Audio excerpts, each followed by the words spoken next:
Si mientras escuchas estas líneas sientes que el nuevo Padrón Nacional de Usuarios de Telefonía Móvil no te aplica porque eres un buen ciudadano y jamás harás nada que amerite una persecución del gobierno o de la policía, entonces con mayor razón tienes que poner mucha atención a este editorial. Estos cambios a la Ley Federal de Telecomunicaciones y Radiodifusión se hicieron bajo la premisa de combatir al crimen organizado y los delitos que se cometen usando teléfonos celulares. Pero debes preguntarte, ¿con toda honestidad? ¿Con toda honestidad crees que el extorsionador, secuestrador o narcotraficante compra su celular con su INE y su comprobante de domicilio actual o real? O más bien, que los consigue en mercados informales. Una historia que nace bajo una premisa falsa suele terminar en tragedia. El crimen organizado no se rige por las reglas. Nosotros, tú y yo, sí. Y es a nosotros a los que nos regulará esta ley y por lo que debe preocuparnos enormemente.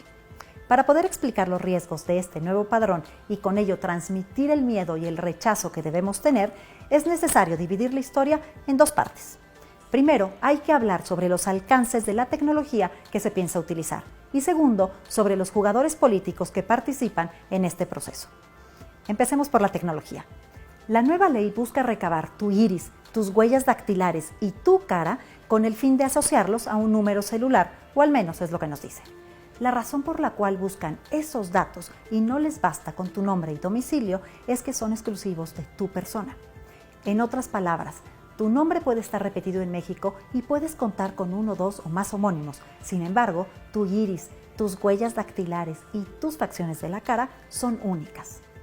Vale la pena repetirlo. Nadie más en el mundo tiene tus mismas huellas dactilares, tu iris o tu cara. Son irrepetibles.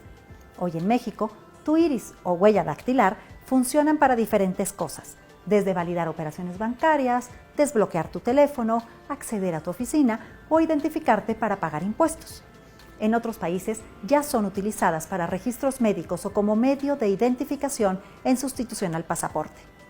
Arrancamos este editorial diciendo que no nos preocupaba la ley, pues nosotros no teníamos nada que ocultar porque somos buenos ciudadanos. Sin embargo, ¿te puedes imaginar que esos datos únicos estén en manos de Telcel, AT&T o de Morena, el PRI, el PAN o cualquier personaje político de este colorido México? Si la historia nos ha enseñado algo, es que las bases de datos del gobierno en este y otros países son sujetas de ser hackeadas o simplemente explotadas ilegalmente. Ahora, si este escenario llegase a suceder y roban tus datos biométricos, va a ser difícil reclamar que tú no hiciste esa operación, que tú no te diste de alta en un sitio o que tú no votaste cuando esa acción esté validada con tu propia huella dactilar. Ya empieza a sonar diferente la ley, ¿verdad? Para seguir sumando a esta paranoia, que es medianamente saludable tener en esta vida, metamos un elemento más: las cámaras con reconocimiento facial. Estas cámaras, como su nombre lo dice, tienen la capacidad de reconocer a una persona en medio de una multitud, dentro de un auto o simplemente caminando en la calle. En China, estas cámaras ya son una realidad y toda la información que recaban es utilizada para crear un sistema de crédito social. Es decir, se pone una puntuación a las personas basadas en qué tan bien se comportan en público y qué tanto siguen las reglas. Dicho crédito social afecta desde a qué escuela puedes asistir, qué trabajo puedes tener o hasta dónde puedes viajar.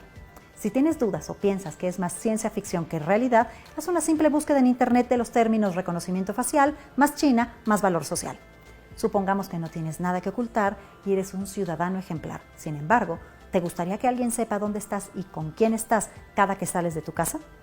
¿Les compartes a tus papás, amigos o jefes tu ubicación en tiempo real las 24 horas del día? Entonces, ¿por qué darle al gobierno en turno toda esa información? Esta parte del gobierno en turno es importante y la tocamos más adelante. Hablemos de los jugadores políticos. Tu resistencia a esta ley no debe estar relacionada con quién está en el poder el día de hoy. Podrás pensar que la 4T es el futuro o el fin de México, y para ser honestos no importa. No importa si te identificas con López Obrador o no, porque mal que bien sabemos y conocemos a los actuales jugadores políticos.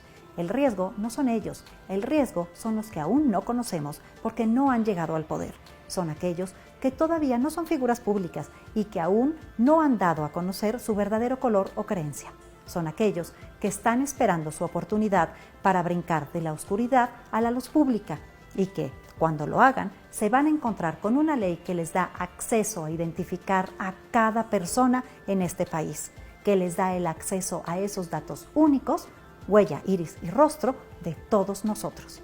No es al gobierno en turno al que le tenemos miedo, es a todos los siguientes que no conocemos a los que debemos temer. La peligrosidad de este nuevo padrón quedará latente, lista para que cualquier gobernante pueda usarla a discreción y abusar de tus datos íntimos. ¿Y sabes qué es lo peor? No hay ninguna evidencia que indique que este tipo de padrones disminuya la comisión de actos criminales porque, como dijimos al principio, los delincuentes tienen distintas técnicas para eludirlo.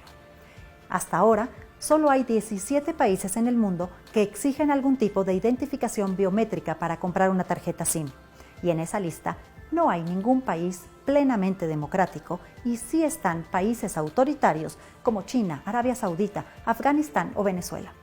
Por todas estas razones, nos oponemos a la entrada en vigor de la reforma a la Ley Federal de Telecomunicaciones y Radiodifusión y a la creación del Padrón Nacional de Usuarios de Telefonía Móvil.